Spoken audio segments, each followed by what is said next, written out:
वही पूर्वी स्थल जो है आलमगीरपुर जो मेरठ में है वो किस नदी के पास है, वो है हिंडन नदी के, ये हिंडन नदी के पास स्थित है। दोस्तों यूपी आरओ एआरओ के लिए ये क्वेश्चन ना काफी महत्वपूर्ण होने वाला है। किस दृष्टि से, स्टेट की जो जीके है यानी कि जो राज्य स्तरीय जो जीके आती है ना, ठीक है, उत्तर प्रदेश राज्य की जो जीके आएगी, उत्तर प्रदेश सामान्य ज्ञान, उसमें से ये क्वेश्चन आपका बन सकता है, उसमें पूछा जा सकता है इनमें से कौन एक नगर है जो सिंधु घाटी सभ्यता का पूर्वी नगर था। यूपी में, उत्तर प्रदेश में एक नगर जो सिंधु घाटी सभ्यता का सबसे पूर्वी नगर था, वो कौन सा था, आलमगीरपुर। अगर नदी की बात की जाए हिंडन की, तो आप बताएंगे हिंडन नदी, अगर पूछ लिया जाए हिंडन नदी कहां से निकलती है, तो आप बताएंगे ये निकलती है सहारनपुर से, सहारनपुर, ठीक है। हिंडन नदी कहां से निकलती है, सहारनपुर से। और सहारनपुर में ना माँ शाकंभरी देवी आपने सुना होगा, तीर्थ स्थल है, ठीक है, शाकंभरी देवी, शाकंभरी देवी का जो तीर्थ स्थल है, ये तीर्थ स्थल कहां पर है, ये है शिवालिक पहाड़ियों में, ठीक है, ये है शिवालिक पहाड़ियों में। तो वहीं से शिवालिक पहाड़ियों से इस नदी का उद्गम होता है हिंडन का, ठीक है। और लगभग 400 किलोमीटर की यात्रा के दौरान मुजफ्फरनगर, मेरठ, बागपत से होते हुए ये फिर गाजियाबाद तक जाती है, और गाजियाबाद से थोड़ी दूर चलकर दिल्ली से पहले ही ये यमुना नदी में मिल जाती है। तो हिंडन नदी को यमुना नदी की सहायक नदी भी कहते हैं, ठीक है ना। तो आप लिखेंगे हिंडन नदी को यमुना नदी की सहायक नदी भी कहते हैं, ठीक है। तो अब ये क्या हो गया, इसको मिटा दूं, देखो ये सबसे उत्तरी स्थल था, ये क्या हो गया पश्चिम का स्थल, और ये दायमाबाद हो गया, ठीक है। इधर से फिर ये मिल गया यहाँ पर, और इधर से फिर हम इसको यहाँ पर मिला दे, तो ये क्या बन गया, चतुष्फलकीय एक आकृति बन गई है सिंधु घाटी सभ्यता की, ठीक है। ये चतुष्कोणीय यानी कि ये भी क्या एक प्रकार का त्रिभुज है, ठीक है ना, ये थोड़ा दूर है ऐसे यहाँ पर, और ये यहाँ पर ऐसे लिख लो एक ही, तो ये चतुष्कोणीय चतुष्फलकीय एक मतलब आकृति है।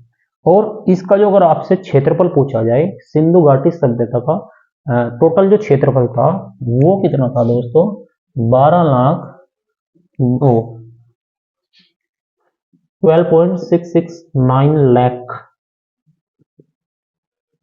वर्ग किलोमीटर क्वेश्चन आ जाता है। सिंधु घाटी सभ्यता का टोटल क्षेत्रफल कितना था, तो 12 लाख, ठीक है, 66,900 वर्ग किलोमीटर। आप ये लिख सकते हैं, या लिख सकते हैं कि 12.669 लाख वर्ग किलोमीटर, ठीक है। चलिए अगर आगे बढ़ते हैं, काफी टाइम हो जाता है फिर।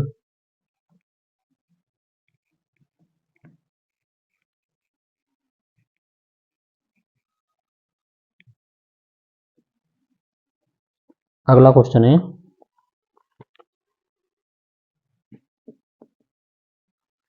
क्वेश्चन 7, भारतीय पुरातत्वविद, भारतीय, छठा क्वेश्चन था ना वही था, मोहनजोदड़ो की स्थापना किसने की थी, हड़प्पा, लोथल, रोपड़, वो मैंने आपको पहले बताया था, इसलिए मैंने इसको छोड़ दिया। अगला 7वां कर रही है, भारतीय पुरातत्वविद,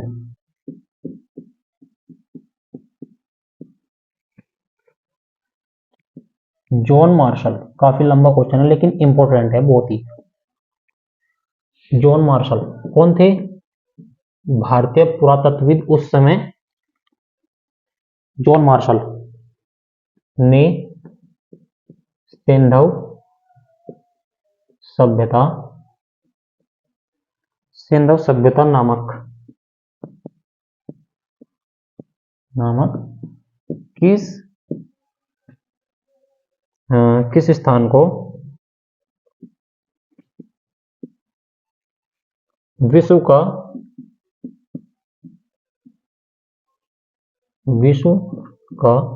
आश्चर्यजनक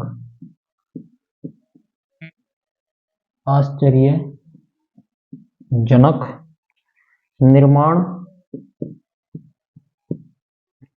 कहा है, निर्माण कहा है। दोस्तों काफी लंबा क्वेश्चन है। भारतीय पुरातत्वविद थे जो जॉन मार्शल थे, 1921 में उन्होंने सिंधु सभ्यता के एक कोई स्थान था, ठीक है, उसको विश्व का सबसे आश्चर्यजनक निर्माण स्थल या निर्माण कहा है? आपके पास ऑप्शन है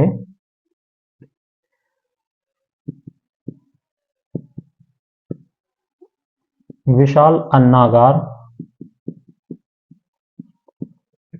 बी है विशाल स्नानागार, विशाल स्नानागार, सी है आपका मृतकों का टीला, मृतकों का टीला, और डी है आपका नगर नियोजन प्रणाली, नगर नियोजन प्रणाली।